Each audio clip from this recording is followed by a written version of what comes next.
В прошлых роликах я рассказывал про Чернобаевку, ту, что под Херсоном, и, разумеется, был выпуск про Одессу.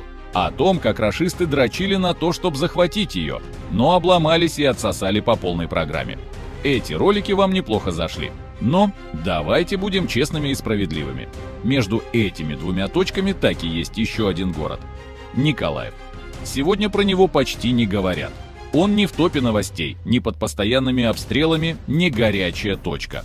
Вроде бы, ни тебе столица, ни курорт, ни святыня, просто обычный промышленный, немного депрессивный и вроде бы по***ть на все настроенный город.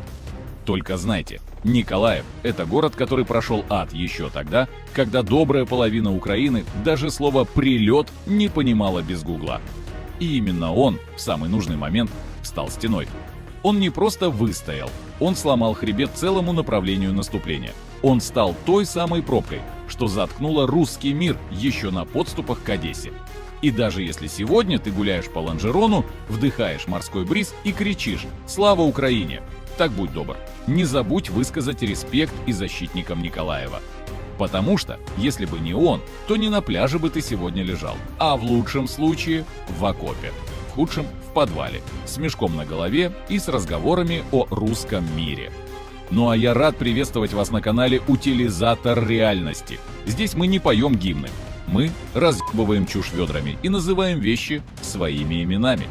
Если ты здесь впервые, присаживайся поудобнее. У нас тут бывает жестко, бывает с матом, но никогда не бывает по методичке. Ну а если ты уже с нами, ставь лайк, делай репост и давай уже будем начинать. Итак, Николаев – это не Львов и даже не Киев. Здесь не вышивают рушники, не носят вышиванки и не особо-то обсуждают европейский путь на каждом углу. Это город, где у каждого второго рука когда-то держала сварку, лом или бутылку пива, где дворы до сих пор живут по своим понятиям, а если отключили свет, это не повод паниковать, а просто напоминание, что пора достать свечку и пойти к соседям на 100 грамм. Здесь всем всегда было немного на все проблемы. Город не блещет туризмом, не получает миллиардов инвестиций. Но когда ты сюда пришел с войной, то будь уверен, что любой житель города сожмет кулаки и такой пи*** тебе ввалит, то ты уж точно рад не будешь. И вот в этом контрасте весь Николаев. Да, тут говорили и говорят на русском. Да, бывало раньше, что кто-то мог подмахнуть под русский мир, но когда дело дошло до реальности, тут не нашлось желающих сдать город. И не потому что мова, не потому что герб, а потому что это наш дом, и из каких хуев ты сюда зайдешь. И вот в этом-то и была сила. Николаев не просто город. Это характер, это регион с промышленной злостью. Такой себе Донецк, только остался украинским. Потому что здесь, когда надо, не идут в военкомат с вопросами, а достают из подвала автомат, созваниваются с пацанами, ну и действуют по ситуации. И именно этот характер сделал невозможным то, что казалось почти неизбежным – падение города после Херсона, а также дальнейшее взятие Одессы. Чтобы вы понимали, Николаев – это не просто точка на карте, это такая ебаная ловушка, которую будто сам Бог чертил на коленке, когда бухал и думал «да не, ну это просто пи***ц какой-то». Но при этом тут тебе и лиманы, и реки, и мосты, которые не просто объехать нельзя, их даже взорвать нужно заранее, чтоб враг не подумал, что все будет по красной дорожке. Южный Буг, Ингул. Это такие себе естественные нахуй стены, через которые и танк не прыгнет, и БТР не поплывет. И, сука, какое же это было счастье видеть, как вторая армия мира пытается все это дело объехать, но получает в лицо из гранатомета. Сам город как гигантская развилка. Мосты, речки, хрен подойдешь. И каждый такой проход – это бутылочное горлышко, где можно либо вливаться кровью, либо ломать себе все. А теперь внимание! Лайфхак от украинских военных. Если мост не нужен, его нет. Все, что соединяло Херсон с Николаевом, было взорвано в первые дни. Российская техника утыкалась в воду и охуевала.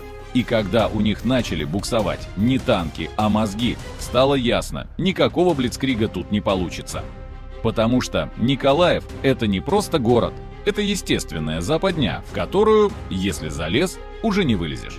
У русских был план – войти через Николаев, взять Одессу, выйти к Приднестровью. У Николаева был ответ – да идите вы нахуй, гады, мы ж еще шашлыки не пожарили. Но будем серьезными. Когда пал Херсон и русские поперли дальше, Николаев реально висел на волоске. Там не было готовых укреплений, не было линии обороны, не было вообще нихуя. Один ветер по лиману и крик, а может само рассосется. И в этот самый момент в город въезжает генерал Дима Марченко, который не стал чесать яйца и устраивать совещания с презентациями. Он просто посмотрел на это все и сказал: «Вы тут что, совсем ебнулись? Если за 2 дня мы ничего не сделаем, тут будет еще один Херсон». За пару суток начали копать. В буквальном смысле. Трассы перекрывались, шины жглись, люди таскали мешки с песком и арматуру. Кто-то нес лопаты, кто-то ржавый автомат, кто-то просто свою злость. И генерал это все не тормозил, а наоборот, возглавил. Без этой движухи город бы, возможно, слился, потому что у врага был ресурс, была скорость, была техника. Но зато у нас был организатор, которому не похуй. И Марченко не играл в пиар, не строил из себя Наполеона, он просто делал дело. И когда позже к нему подошли журналисты, он честно сказал: если бы мы тогда не успели, пиздец был бы полный. Именно Марченко стал тем, кто взял ситуацию за яйца и сказал: теперь будет по-нашему. Он не был единственным, кто спас город, но без него, возможно, спасать было бы уже нечего. Продолжаем. Пока одни чиновники в первые дни войны ныряли в бункеры и записывали ролики про то, как они переместились в безопасное место, в Николаеве появился улыбающийся, бодрый и до неприличия спокойный тип в свитшоте. И начал он с фразы уровня: «У нас все нормально, не ссыте, работаем». Так вся страна узнала, кто такой Виталий Ким. Бывший бизнесмен, айтишник, ныне губернатор, но комик по духу. Он не изображал героя, он просто держался так, как будто не война, а просто налоговая пришла. Регулярные видео в телеге, мемы, приколы, отсылки к «ждем русню». Все это не просто мемы. Тогда это было тем оружием массового морального сдерживания паники. Люди реально смотрели его видосы и не дрожали, а усмехались. А эта сука в условиях ракет по центру города отдельный вид магии. Да, он не командовал войсками, но он держал городской нерв в тонусе. Это как драйвер. Не рулит танком, но если завис, все, пиши пропало. Ну и да, сейчас у него чуть меньше медийности, чуть больше админки, но когда в марте 22-го город висел на нитке, Ким был голосом: «Держимся, пацаны, прорвемся». Виталик, спасибо тебе. У Херсона все было просто. Вошли, подняли тряпку, поставили блокпост. У Николаева другой сценарий. Тут врага встретили не с белыми флагами, а с зубами и нахуй иди в голосе.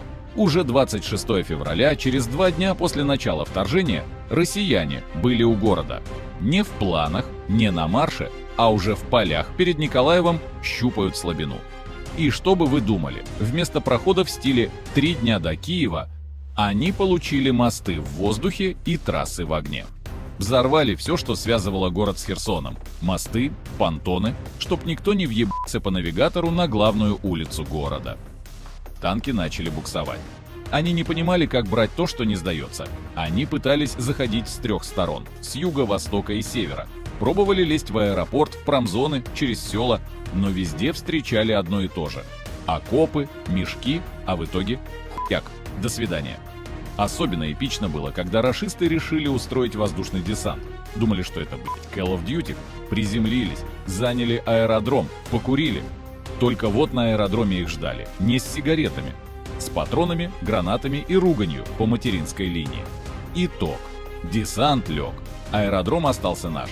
Были моменты, когда они даже заходили в некоторые пригороды. На день, на 2. Но уходили так, будто им зарядили сапогом по печени.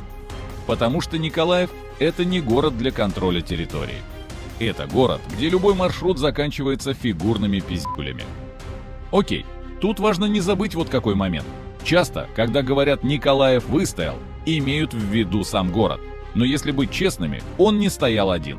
Потому что, пока по центру лупили из артиллерии, в селах и райцентрах области творилась не меньшая дичь. Возьмем Вознесенск. Маленький город, мост через Буг, и вроде бы что он мог? А он взял и взорвал тот самый мост, чтоб колонна рашистов осталась с хуем на руках. Плюс размотал пару десантных вертолетов, которые туда приперлись погулять. Или Баштанка, райцентр, про который до войны не слышал почти никто в стране.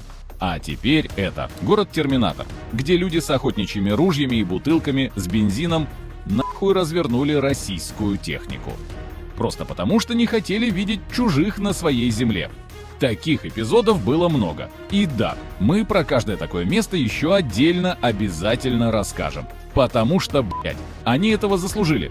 Просто сейчас у нас в фокусе город-герой Николаев. Но мы помним, что это победа не одного адреса, а всего региона. И если кто-то из диванных экспертов скажет потом, да они там просто не пошли глубже, ты скажи ему, да просто потому, что их глубже и не пустили. У нас здесь нет Голливуда, но если бы он был, то фильм «Николаев-22» снимали бы не про героев-одиночек, а про весь город сразу. Потому что здесь защищались все. Кто-то с автоматом, кто-то с лопатой и ведром с песком, кто-то со сваркой, перекрывая проходы к промзоне, а кто-то тупо с тачкой, которой перегораживали трассы на въезде в город. Кто-то варил противотанковые заграждения из арматуры, кто-то нес бутылки для коктейлей, ну а кто-то просто знал, где лежит охотничье ружье его деда. Звучала фраза «Николаев наш, и никому его не отдаем». Люди сами стучали к военным. Что делать? Где помогать? Заводы – сварка. Автосервисы – запчасти. Даже местные бандосы, говорят, подгоняли тачки и волонтерку, потому что сначала за страну, потом разберемся, кто кому и чего должен. Это была мобилизация, без приказа, когда весь город стал как один батальон, только без формы, с характером, с кулаками и с пониманием. Если проебем, с нас потом никто не спросит, потому что нас не останется. Но остались. А те, кто лез, остались в земле. Но вся эта слава не только армии, не только генералам, но и тетке, что таскала воду, и парню, что жег покрышки, и пацану, что делал молотовы у подъезда. Давайте говорить честно, если бы Николаев лег, Одессе наступил бы момент груз 200 с доставкой. Потому что план рашистов был простой, как ботинок. Херсон, Николаев, Одесса, Приднестровье. Коридор по морю, флаг над Южной Украиной и отсеченная от моря Незалежная. Но вот незадача. Николаев оказался не просто промежуточным пунктом, а блокирующей хутней в глотке наступления. Они зашли под Херсоном бодро, но у Николаева так обосрались, что потом пришлось очень долго отмываться. И знаете, что стало особенно ясно потом? Когда в Одессе, спустя пару недель после самых тяжелых боев, люди начали говорить: если бы не Николаев, у нас бы тут уже освободители ходили. Жители Одессы – народ гордый, с юмором, с характером, но они не забыли, кто держал рубеж, пока у них ставили ежики на пляже. И это не просто город рядом, это город, который встал грудью между врагом и черноморской жемчужиной. Поэтому, когда кто-то начнет пиздеть про «ну Николаев просто не был в приоритете наступления», ты ему ответь: потому что, блять, приоритет быстро стал валить пока жив. И не из-за шторма, не из-за распутицы, а из-за Николаева. Да, Одесса осталась свободной, но это не случайность и не сама справилась. Это в значительной степени, потому что Николаев встал и не пустил. Потому что у нас здесь, сука, не принято всяких хуеплетов в город-то пускать. Никто не говорит, что Николаев прошел это все на расслабоне. Не было никакой чистой победы. Была грязная, кровавая, с перегаром и осколками в стенах. По городу хуярили каждый день. По жилым домам, по администрациям, по больницам, похуй знает чему. Просто лишь бы ебашить. И да, люди умирали. Гражданские, военные, волонтеры, просто прохожие. Это не кино, это просто жизнь в городе, где от тебя не зависит даже то, жив ты будешь в обед или нет. Потом вода. Не проблемы с подачей, а ебучий апокалипсис с ведром. Месяцами люди жили с водой из реки, вонючей, с привкусом дерьма и пыли. Возили канистрами, собирали дождевую, мылись как в каменном веке, но не ныли. Потому что ныть – это не про Николаев. Город трещал, но держался. Люди уезжали, но возвращались. Магазины закрывались, но потом открывались. Кафе, бары, рестораны. Да взять хотя бы легендарный бар «Адмирал». Но да ладно, это я уже о личном и чуть наболевшем. Короче, если ты живешь в Николаеве, ты не умеешь сдаваться, ты умеешь импровизировать. Я знаю, сейчас найдутся умники. Те, кто скажут: ой, да вы просто преувеличиваете. Да Николаев не был в приоритете. Да это вам просто повезло, что рашисты были тупые. Ну так вот, слушай внимательно, иди ты нахуй. Потому что я живу в этом городе. Я сам слышал, как свистит град, как у тебя над головой пролетает калибр. Я сам ловил связь под обстрелами, я знаю, как это — жить с водой из ёбаного буга. И не надо мне рассказывать, как тут было. И уж тем более не надо умничать о недостаточном героизме или «почему ты не в окопе». Николаев — это не витрина, это не фотозона для грантовых фоточек и не гастрономическая Мекка. Это город, который выстоял и сохранил юг Украины. Нам тут не надо поучений и признаний. Но теперь вы, сука, знаете, если на юге Украины есть место, где тебе не подадут руку, если ты с флагом оккупанта, это Николаев. Если есть город, где люди простые, грубые, но выйдут защищать до последнего, это Николаев. И теперь, когда кто-то спросит, а кто же тогда сдержал рашистов, когда Одессе грозила оккупация? Вы, блядь, уже знаете кто. А вы были на канале «Утилизатор реальности». Если это видео оказалось для тебя полезным, жестким или просто попало в душу, не забудь поставить лайк, оставить коммент и кинуть ссылку паре адекватных друзей. Мы здесь не молимся на рейтинг, но чем больше нас, тем громче слышно, что мы не долбоебы. До следующей утилизации. Берегите себя.